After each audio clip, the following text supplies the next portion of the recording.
Genius classes में आपका स्वागत है दोस्तों। जैसा कि आप जानते हैं कि ये चैप्टर 3 है, दो चर वाले रैखिक समीकरण। क्लास 10th का यूपी बोर्ड का सिलेबस यहाँ पे क्रैश कोर्स के रूप में बताया जा रहा है। जितने भी इस चैप्टर से रिलेटेड जितने भी वेरी मोस्ट इंपॉर्टेंट सवाल जो बन सकते हैं इस चैप्टर से, वही आपका क्वेश्चन यहाँ बताया जा रहा है। यहाँ पे सबसे पहले हम समझेंगे कि एक्सरसाइज के बारे में कि यहाँ लिखा है कि दो चर वाले रैखिक समीकरण युग्म। तो यहाँ पे पहले हमें ये मालूम होना चाहिए कि चर क्या होते हैं। तो हम जानते हैं कि जो अनडिफाइंड होते हैं, जैसे कि A B C D dash करके एक्स वाई जेड इस रूप का हो, यानी कि उसका मान पहले से ऑलरेडी ज्ञात नहीं होता है, उसका मान हमें ज्ञात करना होता है, वह कहलाते हैं चर वेरिएबल। समझ आ रहा है ना, चर कहलाते हैं। और अचर की यदि बात कर लें नॉन वेरिएबल में, तो इसमें क्या होता है कि संख्यात्मक मान आता है। जैसे कि यदि पाई का हम कह दें तो पाई हमारा क्या है, संख्यात्मक मान है। वहीं पे 1 से लेकर निगेटिव नंबर हो या पॉजिटिव नंबर हो, जितने भी संख्यात्मक के रूप में लिखे जाते हैं उसको क्या बोले जाते हैं, अचर संख्याएं बोले जाते हैं।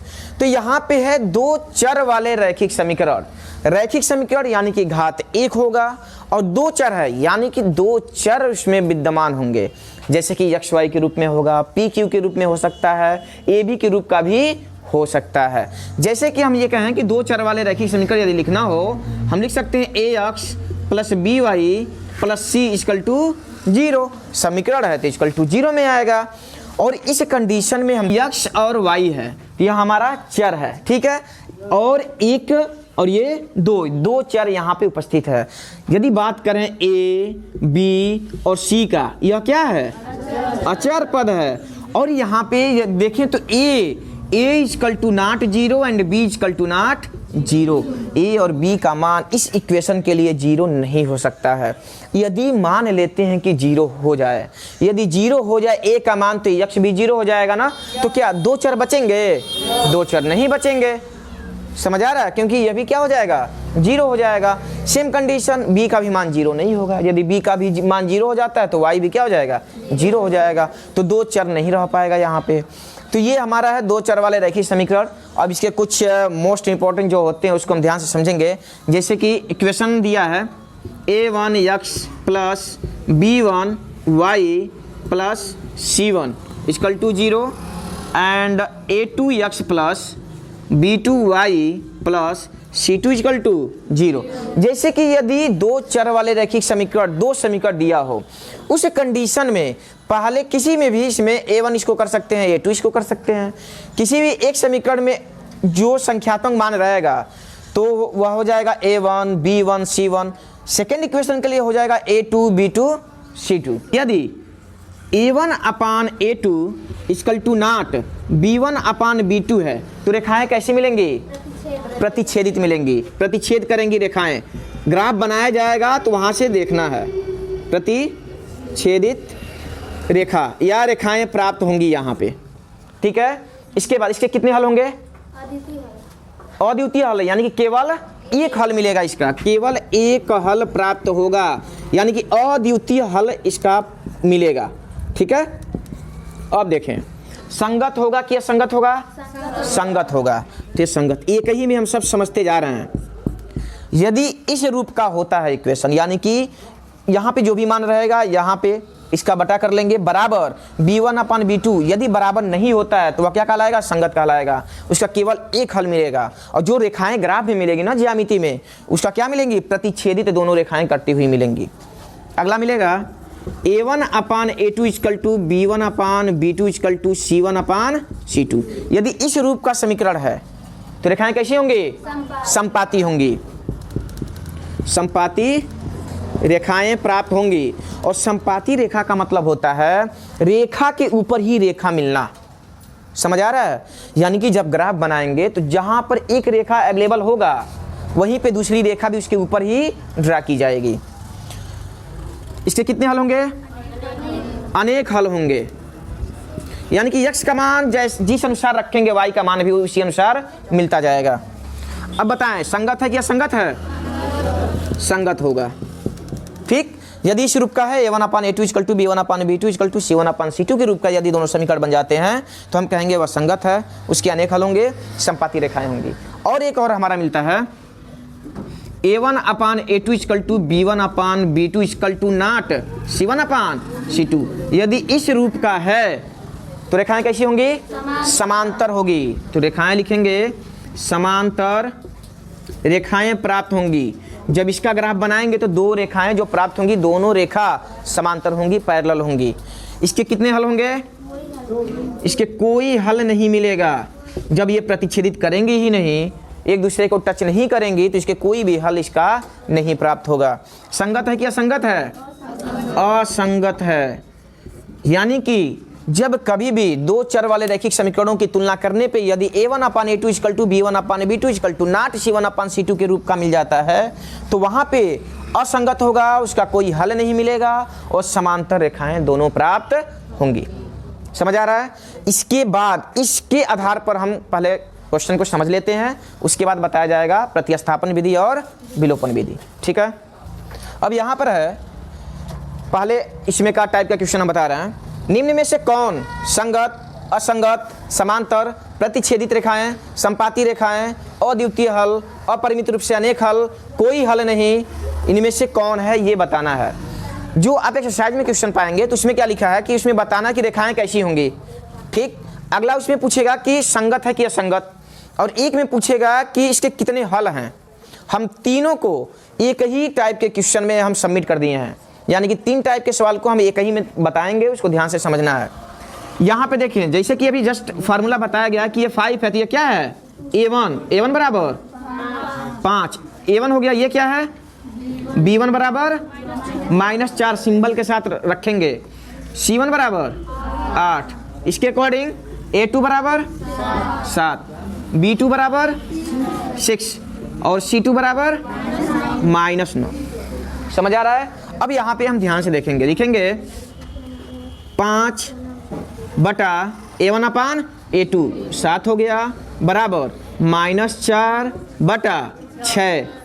यहीं पे थोड़ा सा कंसीडर हम करें तो देख रहे हैं कि यह इक्वल नहीं हो सकता। समझ आ रहा है? तो ये लिख देंगे 5 बटा 7 इक्वल टू नॉट -4 बटा 6, यानी कि लिखेंगे A1 upon A2 equal to not B1 upon B2 के रूप का है। अतः यह कैसा होगा? प्रतिच्छेदित करने वाली रेखाएं होंगी। प्रतिच्छेदित रेखाएं, और क्या होगा? संगत या संगत? संगत होगा। क्या होगा? संगत होगा। समझ आ रहा है? यहाँ पे A1 upon A2 equal to not B1 upon B2 के रूप का यदि है, तो हम क्या पढ़े हैं रूल में? इस रूप का यदि हो जाता है इक्वेशन, तो क्या होगा? प्रतिच्छेदित करने वाली रेखाएं प्राप्त होंगी और कैसा होगा? संगत होगा। ठीक है, अगला समझेंगे। हाँ, अब यहाँ पे समझे, ये है A1 बराबर क्या होगा? 9 और B1 बराबर 3, C1 बराबर 12। समझ आ रहा है? A2 बराबर 18, B2 बराबर 6, C2 बराबर 24। अब यहाँ पे रखे, अब देखें ध्यान से, यहाँ पे पहले हम नंबर रखे थे ना। समझ आ रहा है? अब इसको थोड़ा सा चेंज करके लगा रहे हैं। ऐसे भी लगा सकते हैं और इसी सवाल को, इसी मेथड को हम थोड़ा सा चेंज कर रहे हैं। हम जानते हैं क्या होता है? A1 upon A2 equal to B1 upon B2 equal to C1 upon C2।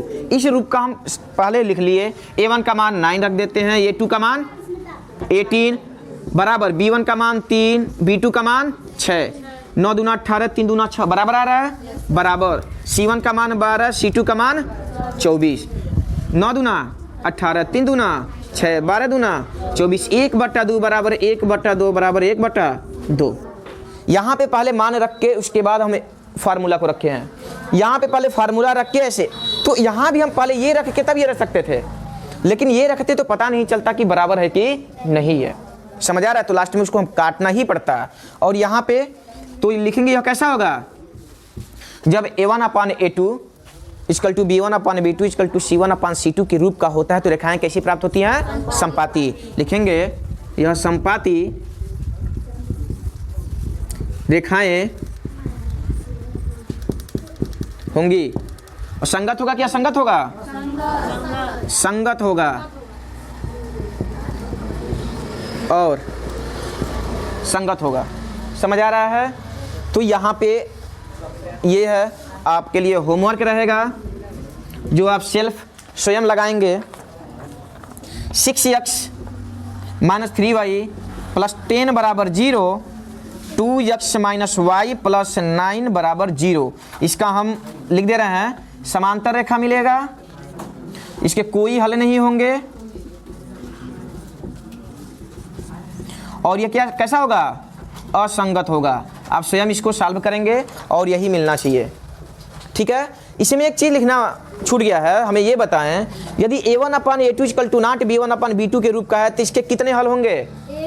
केवल एक हल होगा, अद्वितीय हल, यानी कि एक हल के अलावा दूसरा कोई हल नहीं मिलेगा। तो यहाँ लिख सकते हैं केवल एक हल।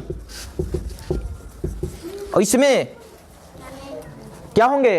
अनेक हल होगा। तो यहाँ लिख देंगे अनेक हल प्राप्त होंगे। समझ आया? इसे आप स्वयं सॉल्व करना है। उसके बाद इसमें भारतीय के कुछ क्वेश्चन है, वहां पे देखेंगे। 2 क्वेश्चन यहाँ पे है कि एक आयताकार बाग जिसकी लंबाई चौड़ाई से 4 मीटर अधिक है का अर्ध परिमाप, यानी कि आयताकार जो बाग है उसका अर्ध परिमाप दिया है 36 मीटर। बाग की विमाएं का मतलब होता है लंबाई और चौड़ाई हमें क्या करनी है? ज्ञात करनी है। अब यहाँ पे क्या है कि हम जानते हैं कि जैसे कि हमें मालूम है कि 2 चरों का रैखिक समीकरण पढ़ रहे हैं। ठीक है। तो यहाँ पे x y या a b 2 चर होने आवश्यक है, लेकिन यदि एग्जाम में आ जाए तो वहाँ पे तो नहीं हम क्लियर कर पाएंगे कि कौन से एक्सरसाइज का है। हमें तो आंसर लाने से मतलब होगा ना। तो वहाँ पे जरूरी नहीं कि आप 2 चर रख के ही लगाएं। समझ आ रहा है? सटीक लगना चाहिए। यदि 2 चर 9 मान के लगाएं तभी भी आंसर करेक्ट आएगा। समझ आ रहा है? फिलहाल जब मालूम है हमें कि 2 चर का रैखिक समीकरण पढ़ रहे हैं तो उसी के अकॉर्डिंग हम यहाँ पे सॉल्व करेंगे। लिखेंगे माना आयताकार बाग की लंबाई कितना मान लें? x। ठीक है। आयताकार बाग की चौड़ाई क्या हो जाएगा? y। प्रश्नानुसार ध्यान से समझना है। यहाँ पे लिखा है कि आयताकार बाग जिसकी लंबाई चौड़ाई से, यानी कि लंबाई जो है उसकी चौड़ाई से 4 अधिक है। तो हमें बताएं यदि लंबाई में से चौड़ाई घटा दें तो क्या मिलेगा? 4 मिलेगा। समझ आ रहा है ना? तो हो जाएगा लंबाई कितना है? x माइनस वाई बराबर 4। यह 4 अधिक है लंबाई चौड़ाई से, तो घटाने पे 4 ही मिलेगा ना। इसके बाद क्या है? उसका अर्ध परिमाप। और हमें बताएं कि आयत का अर्ध परिमाप क्या होता है? क्या होता है? आयत का अर्ध परिमाप क्या होता है? 2 कोष्टक में l प्लस b। यह अर्ध परिमाप नहीं होता है, बाई 2। गुड। 2 से 2 कट जाएगा तो हो जाएगा x प्लस वाई, या कह सकते हैं l प्लस b कह सकते हैं। समझ आ रहा है ना? बैठ जाएं। तो हो जाएगा यहाँ पे x plus y, x plus y माना गया है ना, तो x और y के रूप में रखेंगे। बराबर कितना दिया है? 36 दिया है। समझ आ रहा है ना? तो अगर पूरा परिमाप की बात करता है तो यहाँ पे 2 लग जाता है। समझ आ रहा है? अर्ध परिमाप की बात करें तो 2 से भाग करेंगे तो 2 कट जाएगा, इसलिए x प्लस वाई। अभी ये दोनों समीकरण हम लेकर चल रहे हैं यहीं पे। इसको बोला जाता है विलोपन विधि से। क्योंकि किस विधि से लगाना है, क्या कोई कंडीशन दिया है? जब कंडीशन न दिया हो तो आप जैसे चाहें, जिस मेथड से चाहें लगा सकते हैं। तो सबसे सूटेबल कौन सा होगा? विलोपन विधि। ठीक है। यहाँ पे देखिए क्या करते हैं हम लोग। यहाँ पे माइनस है प्लस है, y और y कट जा रहा है। जब y कट जा रहा है तो क्या हमें यहाँ पे घटाने की आवश्यकता पड़ रही है? नहीं पड़ रही है। अब चाहे तो लिख सकते हैं यहाँ पे। तो x और x क्या हो जाएगा? 2x बराबर 36 और 4 40, 2 से काटेंगे। माइनस, अगर यहाँ पे माइनस रखेंगे यानी कि घटाया जाएगा तो x से कटेगा, तब y का मान मिलेगा। समझ आ रहा है? अब यहाँ देखें तो ये हो जाएगा, तो कितना मिलेगा? 20। x बराबर 20 मीटर और x क्या था? लंबाई था। समझ आ रहा है? अब हम यहाँ पे जब x का मान मिल गया तो किसी भी क्वेश्चन में रख के y का मान निकाल सकते हैं, निकाल सकते हैं। यहाँ पे समीकरण माना नहीं गया है, मान सकते हैं 1 और ये क्या है? 2। तो यहाँ लिखना पड़ेगा समीकरण 1 व 2 से। समझ आ रहा है? तो यहाँ पे हो जाएगा, लिखेंगे x माइनस वाई बराबर 4। यही है ना? x का मान 20 रख दें यहाँ पे। 20 माइनस वाई बराबर 4, इसको ट्रांसफर कर लें। माइनस वाई बराबर 4 है, प्लस 20 को ट्रांसफर करेंगे तो माइनस 20। माइनस वाई, और 20 में से 4 जाएगा तो माइनस 16, माइनस माइनस कट जाएगा तो वाई बराबर 16 मीटर। बीमा क्या है? भाग की लंबाई 20 मीटर, चौड़ाई 16 मीटर। अब किसी भी इक्वेशन में रख के देख लें, चेक कर सकते हैं। इसको यहाँ पे रखेंगे तो 4 आना चाहिए, यहाँ रखेंगे तो 36, 20 में 16 जोड़ें 36 आया कि नहीं आया? यानी कि बिल्कुल करेक्ट है। ठीक है। अब यदि इसका कह देता ज्यामितीय निरूपण करने के लिए, तो हम इस सवाल में ज्यामितीय निरूपण करेंगे। समझ आ रहा है? कई बुक में यह सवाल ज्यामितीय निरूपण करने के लिए कहा है। ठीक है, तो यहाँ पे हम ज्यामितीय निरूपण करेंगे। पहले हम कम से कम एक पेंसिल और एक कलम का मूल्य तो निकालें। समझ आ रहा है? क्या दिया उसको समझें। लिखा है 5 पेंसिल तथा 7 कलम का कुल मूल्य 50 रुपया। हमें एक का मालूम ही नहीं है, तो मान लेते हैं, माना एक कलम का मूल्य बराबर x रुपया। एक कलम का मूल्य कितना माना गया? x रुपया। तो एक पेंसिल है ना, चलिए पहले पेंसिल मान लेते हैं। पेंसिल दिया है ना, पहले पेंसिल हम मान लेते हैं। उसके बाद एक कलम का मूल्य क्या मान लेते हैं? y रुपया मान लेते हैं। ABCD कुछ भी मान सकते हैं। अब लिखेंगे प्रश्नानुसार। प्रश्न के अनुसार ध्यान से समझेंगे क्या है यहाँ पे, क्या नहीं है। लिखा है 5 पेंसिल। हमें बताएं यदि एक पेंसिल का मूल्य x रुपया, तो 5 पेंसिल का मूल्य कितना होगा? 5x हो जाएगा। मल्टीप्लाई कर लेंगे, हो जाएगा 5x। एक कलम का y रुपया, तो 7 कलम का 7y। इन दोनों का ये मूल्य निकला है कि नहीं निकला है? एक यदि पेंसिल का x रुपया है, तो 5 पेंसिल का निकालने के लिए 5 का गुणा करेंगे तो 5 पेंसिल का मूल्य मिल गया। समझ आ रहा है? और ये कलम का मूल्य मिल गया। इसको जोड़ने पर टोटल जो प्राइज दिया है ना, कितना दिया है? 50 रुपया। समीकरण एक कर लेंगे। समझ आ रहा है? इसके बाद 7 पेंसिल, तो क्या हो जाएगा? 7x प्लस 5 कलम, मतलब क्या हो जाएगा? 5y। कितना रुपया दिया है? 46 रुपया। समीकरण 2 हो जाएगा। अब यहाँ पे देखें, विलोपन विधि या प्रतिस्थापन विधि, कोई भी विधि लगा सकते हैं, बट यहाँ पे देख रहे हैं इस कंडीशन में y और y बराबर था। पर क्या यहाँ पे y बराबर है? नहीं। क्या x बराबर है? बराबर का मतलब यहाँ 5 है, यहाँ 7 है, 7 है, 5 है। तो कभी भी विलोपन विधि ये कहता है रूल कि कोई भी एक टर्म को हम बराबर करके ही लगाते हैं। समझ आ रहा है? तो यहाँ पे पहले हम मान निकाल लेते हैं। यहाँ पे मान निकालने के लिए क्या करेंगे कि कुछ ना कुछ इक्वेशन में हम जो गुणा करेंगे दोनों पक्षों में। ध्यान देखेंगे, लिखेंगे समीकरण एक गुणे, बताएं हमें x को बराबर करें कि y को? x को बराबर कर रहे हैं, इसे 7 का गुणा 1 में कर लें और 5 का गुणा 2 में। समझ आ रहा है? तो हो जाएगा समीकरण 1 गुणे 7। अच्छा, देख रहे हैं कि दोनों प्लस है, तो एक को एलिमिनेट करना होता है ना, तो घटाएंगे। माइनस समीकरण 2 गुणे कितना किया गया? कितने का? 5 करने पर। अब ध्यान से समझना है, यहाँ पे समीकरण 1 में गुणा 7 का किया जा रहा है, तो 7 पचे 35x प्लस 7 सते 49y बराबर 7 का गुणा इसमें भी होगा। 7 पचे 35, 350।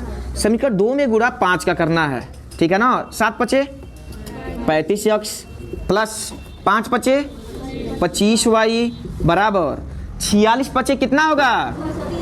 कितना? 230 हो गया। अब यहाँ पे फिर से थोड़ा सा समझना होगा। यदि हम यहाँ पे माइनस किए हैं, इसका मतलब पूरे का पूरा सिंबल क्या हो जाएगा? चेंज होगा। देखिए यहाँ प्लस है ना, यहाँ माइनस, प्लस है तो माइनस, प्लस है तो माइनस। यहाँ पे एक चीज़ और कंसीडर करना होता है कि जब कभी भी घटाते समय जो बीच का जो सिंबल होता है उसको कंसीडर करते ही नहीं है सॉल्व करने के कंडीशन में। तो यहाँ पे प्लस है तो उसको कंसीडर नहीं करेंगे, सिर्फ ऊपर वाला और नीचे वाला ध्यान देंगे। माइनस प्लस माइनस कट जाएगा कि नहीं कट जाएगा? माइनस प्लस 49 में से 25 घटाएंगे, कितना आएगा? कितना आएगा? अच्छा, प्लस में आएगा कि माइनस में? प्लस में आएगा। बड़े के आगे प्लस है ना, तो प्लस में आएगा। और यदि बड़े के आगे माइनस रहता तो यहाँ का क्या रखते? माइनस रखना पड़ता। बराबर माइनस प्लस माइनस 350 में से 230 घटाएं 120। अब 24 का पहाड़ा पर 120 है, या भाग करें कितनी बार में? 24 पचे 120, यानी कि y का मान मिला 5। समझ आया? इसके बाद यही मान, ये जो y मिला है ना, y क्या है, एक कलम का मूल्य है। ठीक है, अब लिखेंगे y बराबर 5 समीकरण, किसी भी समीकरण में एक में रखने पर, किसी भी समीकरण में रख सकते हैं, यहाँ भी रख सकते हैं, यहाँ भी रख सकते हैं, किसी भी समीकरण में रखेंगे कोई फर्क पड़ने वाला नहीं है, आंसर करेक्ट आएगा। तो एक में हम रख रहे हैं 5 यक्ष प्लस 7 गुणे y का मान कितना है 5 रखेंगे यहाँ पे, 5 बराबर 50, 5 यक्ष बराबर 50, 7 पचे प्लस है, इधर जाएगा माइनस, 50 में से 35 घटाएं 15, 5 से भाग करें 5 तिहाई, यक्ष बराबर 3। एक पेंसिल का मूल्य, एक पेंसिल का मूल्य क्या था, यक्ष रुपया था ना, और यक्ष का मान कितना आया 3 रुपया आया। ठीक है, और एक कलम है ना, कलम का मूल्य y, और y कितना है 5 रुपया। ये इसका हो गया मान, यानी कि एक पेंसिल और एक कलम का मूल्य। समझ आ रहा है। यदि इसका ज्यामितीय निरूपण करना है तो ध्यान से समझना होगा। यहाँ पे देख रहे हैं कि ऐसा कोई नंबर ही नहीं है जो परफेक्ट रूप में मिले, डेसिमल में भी मिल सकता है। तो इसका ज्यामितीय निरूपण करने के लिए हम इसी इक्वेशन से ही लेकर चलेंगे, यहाँ से कुछ नहीं। इसको हम इरेज कर रहे हैं, दोनों इक्वेशन को लिखेंगे सबसे पहले, जहाँ तक लग गया है उसके बाद की प्रक्रिया ज्यामितीय निरूपण करने के लिए इसको लिखेंगे 5 यक्ष प्लस 7y बराबर 50। यहाँ से यक्ष या y का मान निकालेंगे, हम यक्ष का मान निकाल लेते हैं। 5 यक्ष बराबर, ये इधर जाएगा 50 माइनस 7y, ये कहाँ जाएगा नीचे, यक्ष बराबर 50 माइनस 7 y बटा क्या मिलेगा 5 मिलेगा। समझ आ रहा है। यहाँ से पहले हम मान निकालें, ये लाइन हम यहाँ पे भी अभी इरेज कर रहे हैं। अब यहाँ पे ध्यान देंगे, एक इक्वेशन से भी चल रहे हैं हम।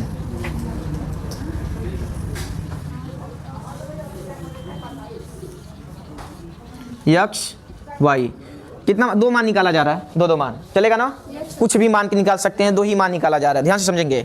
अच्छा, यहाँ पे थोड़ा सा ध्यान समझना है, यदि डेसिमल में आएगा तभी भी ग्राफ में निरूपण कर सकते हैं हम लोग, लेकिन यदि डेसिमल में या बटे में आता है तो ग्राफ गलत होने का पूरा चांस बन जाता है।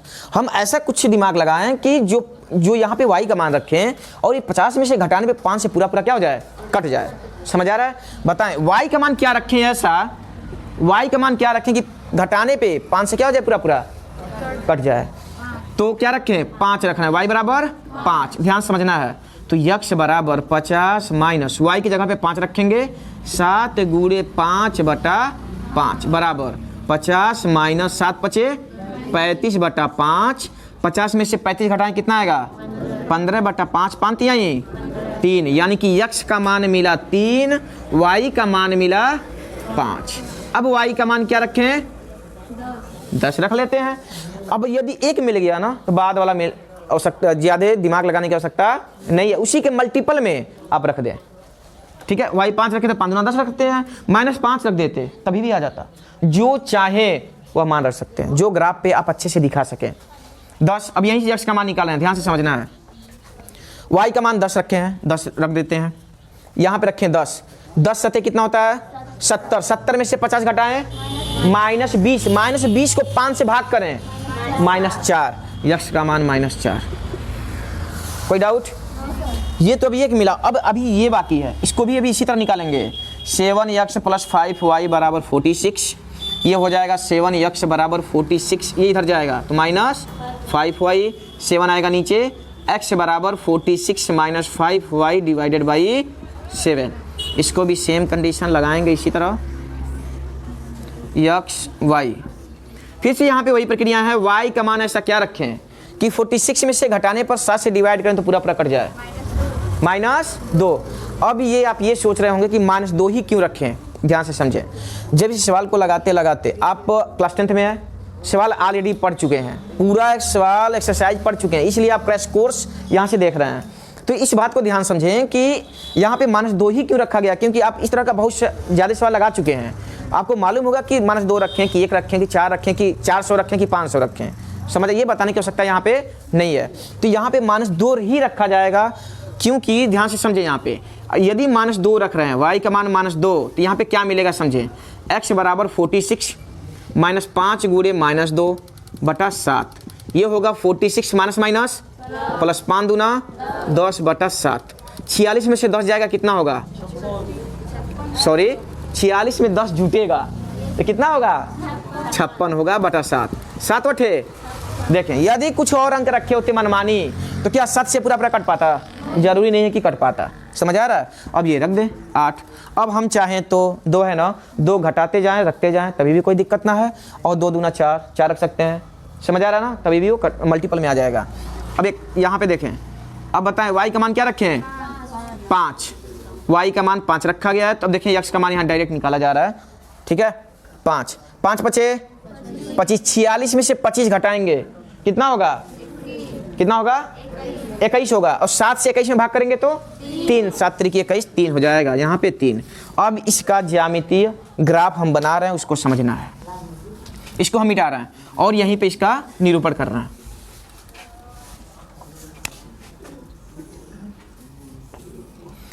एक्स एक्सिस यक्स dash y y dash check करें। यक्स पे सबसे ज्यादा -4 है, यक्स पे 8 है, तो 8 तक लिख लेते हैं प्लस वाले। या प्लस होता है 1 2 3 4 5 6 7 8 9, ठीक है। और माइनस वाले में सबसे ज़्यादा 4 तक है, तो -1 -2 -3 -4 4 हो जाएगा ना, -5 हो जाएगा।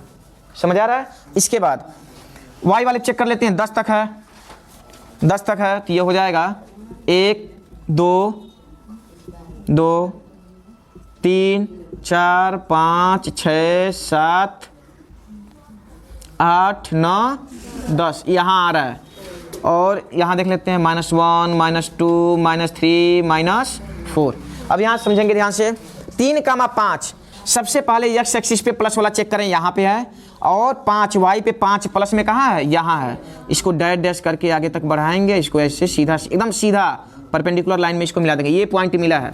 -4 और 10 है, -4 x पे -4 ये है, और y पे 10 ये है। इसको आगे तक बढ़ाएंगे और 4 तक आना है। स्केल से बनाएंगे तो आपका सीधा बनेगा, ठीक है। ऐसे डैश ही करना है, ये पॉइंट मिला। इन दोनों रेखा को स्केल द्वारा बिल्कुल सीधा लाइन हम खींच लेंगे, बिल्कुल सीधा। आप कुछ भी मानेंगे इसी लाइन पे आएगा। अब इसके अकॉर्डिंग चलेंगे, यक्स का मान 8 है, ये है, y पे -2 ये है, इसको डैश करके यहाँ तक लाएंगे, पॉइंट हम प्राप्त करेंगे। यहाँ पे पॉइंट मिल रहा है। अगला 3,5, 3 है ये और 5 है यहाँ पे, यही पॉइंट मिलेगा हमें। समझ आ रहा है। 3 ये है, 5 ये आ गया, 8 -2 8 है, -2 है, यानी कि ये दोनों पॉइंट मिलेगा। यानी कि ये रेखाएं एक दूसरे को क्या कर रही हैं, प्रतिच्छेदित कर रही हैं। तो ये इसका ग्राफ हुआ। समझ आया। ठीक।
अब नेक्स्ट में है कि दो संपूरक कोणों में बड़ा कोण छोटे कोण से 18 डिग्री अधिक है, उन्हें ज्ञात कीजिए।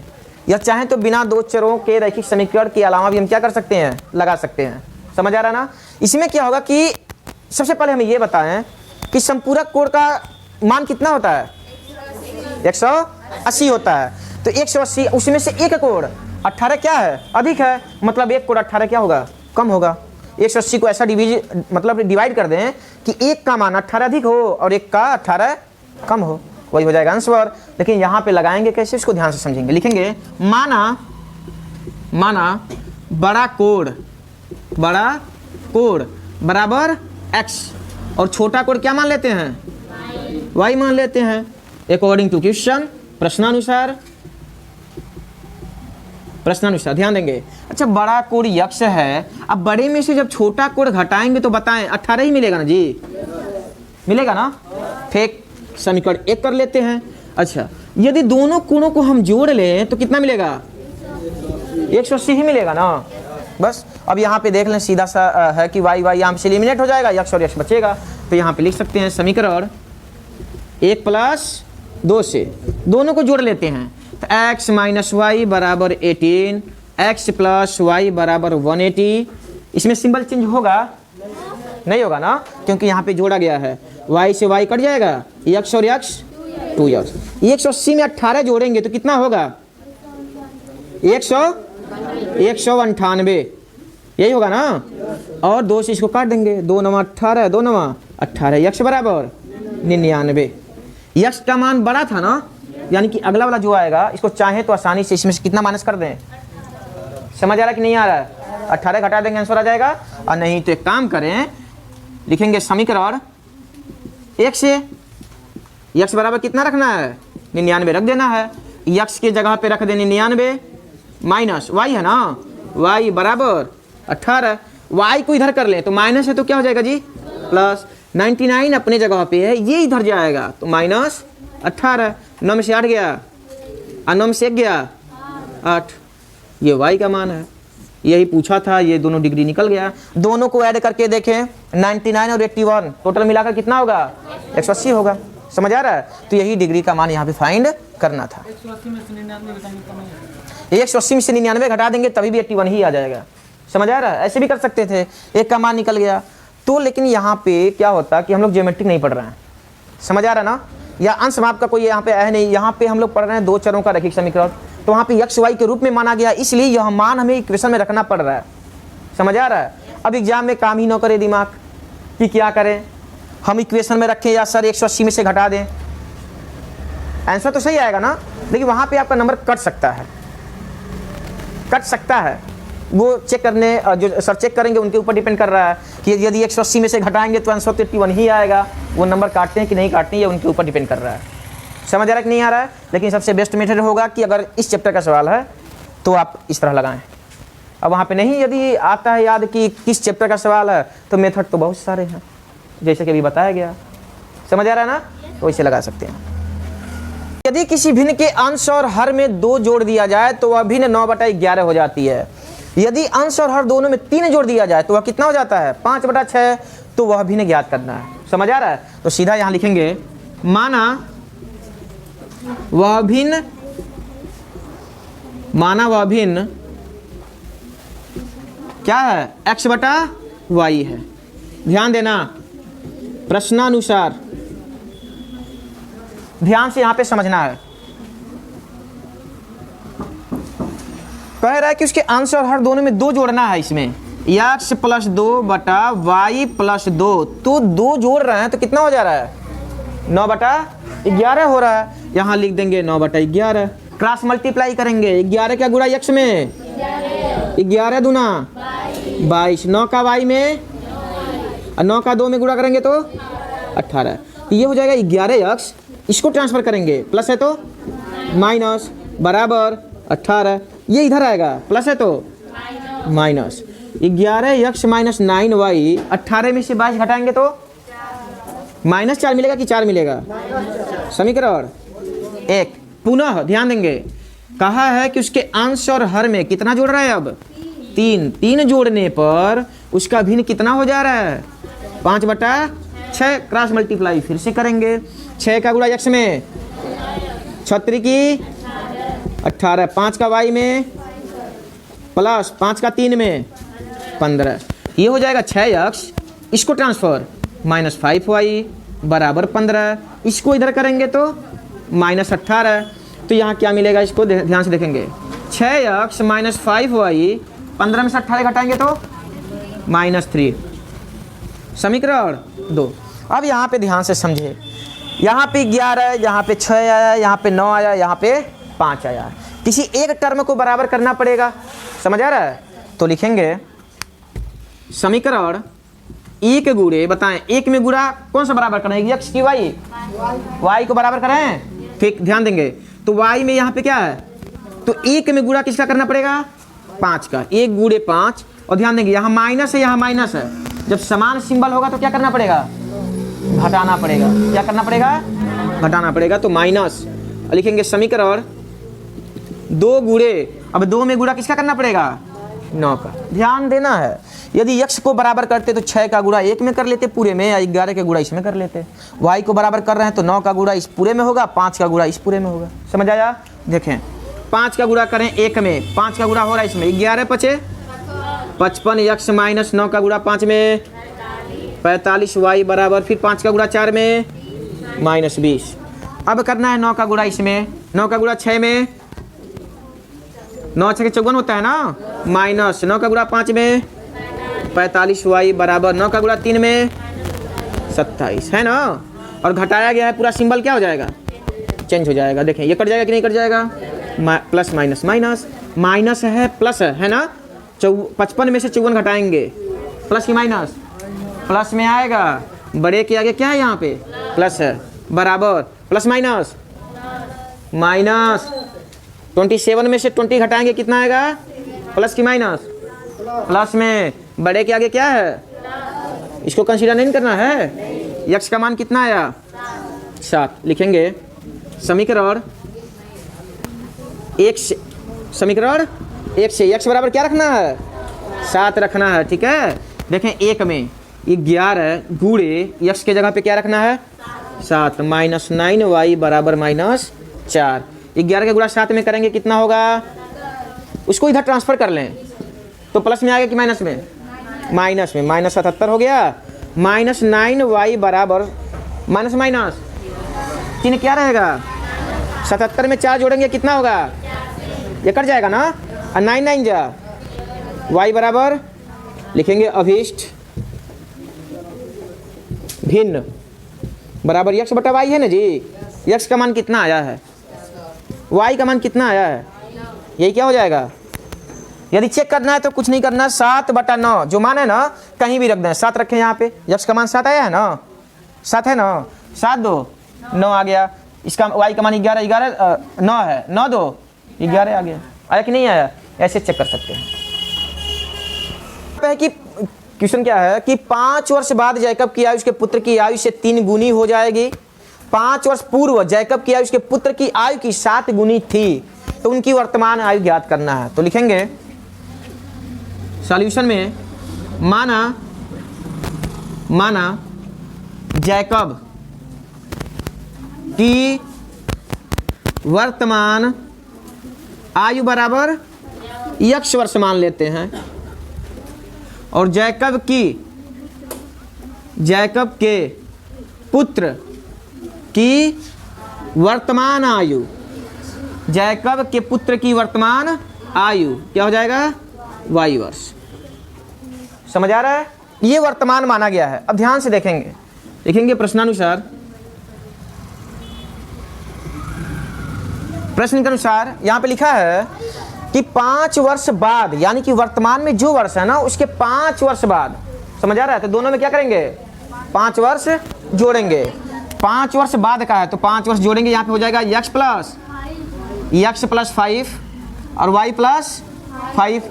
5 वर्ष बाद जैकब की आयु उसके पुत्र की आयु की 3 गुनी थी, 3 गुनी हो जाएगी, किसकी हो जाएगी, जैकब की। और हम जानते हैं यदि यह 3 गुनी हो गई है 5 वर्ष बाद, तो अपोजिट वाले में मल्टीप्लाई या जोड़ या घटाना करते हैं। समझ आ रहा है, तो यह 3 गुनी है तो गुना किस में करेंगे, पुत्र वाले में, ठीक है ना, y में।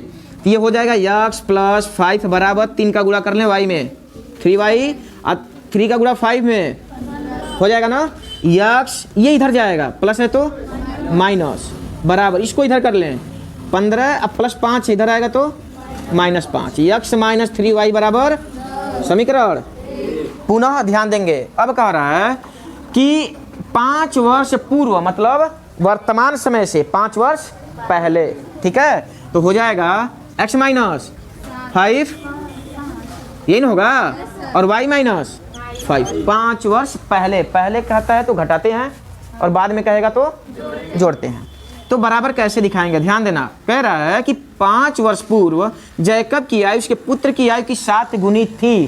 किसका, यक्ष वाले का ही ना, तो 7 का गुणा किस में करेंगे, उसके पुत्र में करेंगे ना, तो ये हो जाएगा x माइनस 5 बराबर 7 का गुणा 7y माइनस 7 पचे 35, x ट्रांसफर करेंगे माइनस 7y, ये माइनस 35, इसको इधर करेंगे माइनस है तो प्लस x माइनस 7y बराबर, माइनस प्लस माइनस होता है, 35 में से 5 गया समीकरण। यहाँ पे देख रहे हैं यक्ष और यक्ष बराबर है, कुछ गुणा करने की आवश्यकता नहीं पड़ेगी और दोनों का सिंबल सेम है तो घटाएंगे, लिखेंगे समीकरण 1 माइनस समीकरण 2 से, समझ आ रहा है। तो यहाँ पे समीकरण 1 लिखेंगे x माइनस 3y बराबर 10 और ये हो जाएगा x माइनस 7y बराबर माइनस 30, यही होगा ना। अब यहाँ पे जब घटाया जा रहा है तो सिंबल चेंज हो जाएगा, प्लस है तो माइनस कट जाएगा, माइनस है तो प्लस, 7 में से 3 गया, कितना होगा, माइनस या प्लस में, प्लस में होगा, ये प्लस है ना, तो हो जाएगा 4y बराबर, प्लस हो जाएगा ना, 30 10 40, यही होगा ना, तो 40। अब 4 से इसको डिवाइड कर देंगे, कितना आएगा 10, y बराबर 10, लिखेंगे समीकरण 1 से, इस y का मान 1 में रखना है, x माइनस 3 गुणे y की जगह पे रख देंगे 10 बराबर 10, x 10 तिहाई 30 माइनस 30 आएगा ना, इधर आएगा तो प्लस 30, x बराबर 40 वर्ष और ये 10 वर्ष। बताएं जैकब की आयु कितनी आई है, 40 वर्ष, और उसके बेटे की आयु कितनी आई, 10 वर्ष। समझ आ रहा है, 40 और 10 किसी भी क्वेश्चन में रख के चेक कर सकते हैं सही है कि गलत है। जैसे यहाँ पे y बराबर 10 है तो यहाँ पे 10 रखें, कितना आएगा, माइनस 30 आएगा ना, यक्ष की जगह पे 40 रखें, 40 में से 30 गया, आगे कि नहीं आ गया, मतलब करेक्ट है ये, ओके। यहाँ पर है विलोपन विधि से ये सवाल जो लगाने हैं वह विलोपन विधि से लगाना है, समझ आ रहा है। एग्जाम में यदि कहेगा विलोपन विधि से या प्रतिस्थापन विधि से तभी उस मेथड से लगाएंगे, नहीं तो आप स्वेच्छापूर्वक जिस मेथड से चाहें जो उपयुक्त लगे आपको उस मेथड से आप इसको सॉल्व कर सकते हैं। दो व्यक्तियों की आय का अनुपात 9:7 है और उनके खर्चों का अनुपात 4:3 है। यदि प्रत्येक व्यक्ति प्रति महीने में 2000 रुपये बचा लेता है तो उनकी मासिक आय क्या होगी, ये ज्ञात करना है। मान लेते हैं कि माना उनकी आय x रुपया है, मतलब x रुपये के फॉर्मेट में है, ठीक है, और उनका खर्च क्या है, y रुपया है, समझ आ रहा है। तो यहाँ पे हो जाएगा कि ध्यान से समझना है, यहाँ पे प्रश्नानुसार इस कंडीशन में क्या होगा, देख रहे हैं कि एक व्यक्ति का आय कितना है, 9 है, तो उसकी आय टोटल कितना हो जाएगा, x 9x हो जाएगा ना, और इसका खर्च कितना है, 4 है, समझ आ रहा है। यह आय का अनुपात है, यह खर्च का अनुपात है। यदि पहले का आय 9 है तो दूसरे का 4 होगा, पहले का 4 होगा, यही होगा ना। तो खर्च कितना माना गया है, y, तो क्या हो जाएगा 4y। और दोनों का अपने आय में से इतना खर्च किया है और खर्च जब कर दिया है तो कितना बचा है उसके पास, 2000 रुपया बचा है, समीकरण 1 हो जाएगा। इसके बाद दूसरा व्यक्ति जो है वो 7 रुपया मतलब उसकी मासिक आय है, तो उसकी आय किस फॉर्मेट में लिया गया है, x के, तो क्या हो जाएगा 7x हो गया माइनस, और यहाँ पे उसका खर्च कितना है, 3 है, ठीक है, तो ये हो जाएगा 3y, और उसका भी कितना बच रहा है, 2000 बच रहा है, तो हो जाएगा 2000, समीकरण 2, ठीक है। तो अब ये हो जाएगा, देख रहे हैं कि क्या x या y बराबर है, नहीं है ना, तो यहाँ पे x या y को एक बराबर करना पड़ेगा। तो देख रहे हैं कि छोटा अंक y में है ना, तो y को बराबर कर लेते हैं। लिखेंगे समीकरण एक गुणे एक में गुणा कर लेते हैं 3 का, और दोनों सिंबल बराबर है ना, तो माइनस समीकरण 2 गुणे कितने का 4 का गुणा कर लेते हैं। तो 3 का गुणा करना है 1 में, 3 नवा 27 x माइनस 3 चौको 12 बराबर 3 का गुणा 2000 में 6000, और 4 का गुणा करना इन सब में 7 को 28 4 तिहाई 12 4 दूना 8000 यहाँ पे हो जाएगा। और घटाया गया है ना, सिंबल चेंज हो जाएगा, ये पे माइनस हो जाएगा, माइनस है तो प्लस, प्लस है तो माइनस, ये कट जाएगा। 28 में से 27 घटा दें, माइनस x मिलेगा, बराबर 8000 में से 6000 घटाएं, माइनस प्लस माइनस होगा ना, माइनस 2000, x बराबर 2000 रुपया। ये यक्ष जो मिला है, समझ आ रहा है, यह यक्ष मिला है उनकी आय, स्टॉप करो, यक्ष का मान कितना मिला 2000, मतलब यक्ष के फॉर्मेट में जो रखे हैं वह 2000 मिला है। अब लिखेंगे समीकरण, किसी में भी रख सकते हैं, समीकरण 1 से यक्ष बराबर कितना रखेंगे 2000 रख देते हैं, यक्ष बराबर 2000, इसमें 9 गुणे यक्ष की जगह पे कितना रखेंगे 2000 माइनस 4y बराबर 2000, 9 दूना 18000 होगा ना, तो इधर करेंगे तो माइनस जाएगा, माइनस हो जाएगा। अब यहाँ ध्यान देंगे, माइनस 4y बराबर 18000 में से 2000 घटा देंगे, माइनस 16000, माइनस माइनस कट जाएगा, 4 चौको 4000, y का मान 4000, समझ आ रहा है। अब लिखेंगे, और यहाँ पे y का मान नहीं निकालते तो नहीं आता, y का मान यदि नहीं निकालते तो आंसर आता या नहीं आता, ध्यान से समझिए। यहाँ पे इस पूरे आय को हम x माने हैं ना, और यहाँ पे खर्च को क्या माना गया है y माना गया। यहाँ से जो कुछ भी यदि पूछ देता कि खर्च निकाल के कितना आएगा, तब y का मान निकालना पड़ता है। यहाँ से यदि y का मान नहीं निकालते तभी भी कोई फर्क पड़ने वाला नहीं होता, ध्यान से समझेंगे। लिखेंगे दोनों की मासिक आय कितना लिया गया था 9x है ना, तो 9 गुणे x का मान 2000, 9 दूना 18000 है एक महीने का, एक का, और एक का क्या है 7x है ना, कि यह हो जाएगा 7 गुणे 2000, 7 दूना 14000, ये उनकी मासिक आय है। यहाँ पे ध्यान ये देना था कि यदि यक्ष के फॉर्मेट में माना गया है तो यक्ष से ही हो जाएगा, आंसर आ जाएगा। लेकिन यह पूछता कि आय में से जैसे कि खर्च करने के बाद कितना रुपया बचा, तब यहाँ पे y निकालने की आवश्यकता है, नहीं तो नहीं है, समझ आ रहा कि नहीं। लेकिन यदि यक्ष y के रूप में माने होते तब y की आवश्यकता पड़ती, पर इस कंडीशन में यदि यक्ष का मान सिर्फ 2000 निकाला गया है तो इसी से आंसर आ जाएगा। 9 में गुणा कर देंगे, 7 में गुणा करेंगे, वो उसका आंसर हो जाएगा, समझ आया।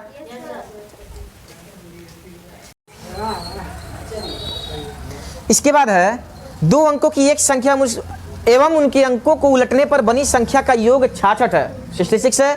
यदि संख्या के अंकों का अंतर 2 हो तो संख्या ज्ञात करना है। तो लिखेंगे माना वह संख्या यक्ष वाई है, संख्या क्या है यक्ष वाई है, 2 अंकों की बनी है कि नहीं बनी है। अब ध्यान से समझना है क्या कहा है, यहाँ पे कहा है संख्या को उलटने पर, पहले जो संख्या था तथा संख्या को जब पलट देते हैं, ठीक है। तो यहाँ पे लिखेंगे प्रश्नानुसार, विभारती सवाल में यही है कि प्रश्न के अनुसार लिख दिए तो ये जो इसका हिंदी है वो लिखना कम पड़ता है, समझ आ रहा है। यहाँ ध्यान देंगे, तो ये बताइए इकाई है तो दहाई होगा कि नहीं होगा, होगा ना। अब दहाई में 10 का गुणा करना पड़ेगा, यानी कि यह संख्या हम लिख सकते हैं 10x प्लस वाई, समझ आ रहा है। संख्या को पलट दीजिए, तो जब संख्या को पलटेंगे तो y कहाँ चला जाएगा, दहाई की जगह पे जाएगा ना, तो 10 का गुणा हो जाएगा y में और x ऐसे हो जाएगा। संख्या को पलट दिया गया है, समझ आया कि नहीं आया। और इसको जोड़ने पे कितना आ रहा है 4, ध्यान से समझें। जैसे 43 है, हम इसको 40 प्लस 3 लिख सकते हैं कि नहीं। संख्या को पलटेंगे तो 34 होगा, यानी कि 30 प्लस 4 होगा कि नहीं होगा। सेम कंडीशन यहाँ पे राइट किया गया है कि ये होगा 10 और 1 कितना हो जाएगा 11, 10 1 11 y बराबर 66। 11 कामा कर लेंगे तो x प्लस वाई बराबर 66, 11 से काटेंगे कितनी बार में, x प्लस वाई बराबर समीकरण। अब कह रहा है कि संख्या का अंतर घटा दें, इसमें से x माइनस वाई बराबर कितना 2 दिया है, समीकरण 2। तो यहाँ पे यहाँ लिख सकते हैं जोड़ने पर, समझ आ रहा है। तो ये हो जाएगा, जोड़ेंगे तो ये कट जाएगा ना, यक्स और यक्स, 6 और 2, 2 चौको x बराबर 4। लिखेंगे समीकरण 1 से x बराबर क्या रखना है, 4 रखना है। क्या रखना है, 4 रखना है। 1 में तो x के जगह पे 4 रखें, प्लस y बराबर 6, y बराबर 6, 4 को ट्रांसफर करेंगे तो -4, y बराबर 6 में से 4 गया 2 होगा, मिल गया ना। लिखेंगे अभीष्ट संख्या क्या था मेरा, एक्स वाई था ना, एक्स वाई है ना। तो एक्स की जगह पे क्या आया, वाई की जगह पे ये हो गया, एक और होगा 2 और 4, ये भी होगा। अंतर का मतलब माइनस नहीं होता है, संख्या का जो डिफरेंट आना चाहिए, डिफरेंस वह 2 आना चाहिए। 4 में से 2 जाएगा तभी भी 2 आएगा, 2 में से 4 जाएगा तभी भी 2 आएगा। समझ आ रहा है कि नहीं आ रहा है। तो ये दोनों करेक्ट है। तो ऐसे सवाल, ये चैप्टर जो हमारा थर्ड है, 2 चरों का रैखिक समीकरण, ये यहाँ पर समाप्त हो रहा है। अगर इतना सवाल आप समझ जाते हैं बेहतरीन तरीके से, यदि लगा लेते हैं, तो इस चैप्टर का, इस एक्सरसाइज का आपका एक भी क्वेश्चन बोर्ड एग्जाम में फंसने वाला नहीं है। फंसने वाला नहीं का मतलब है कि आप लगा लेंगे, लेकिन क्वेश्चन यहीं से फंसेगा बोर्ड एग्जाम में। समझ आ रहा है। तो यदि वीडियो अच्छा लगे तो लाइक शेयर जरूर करें। ओके।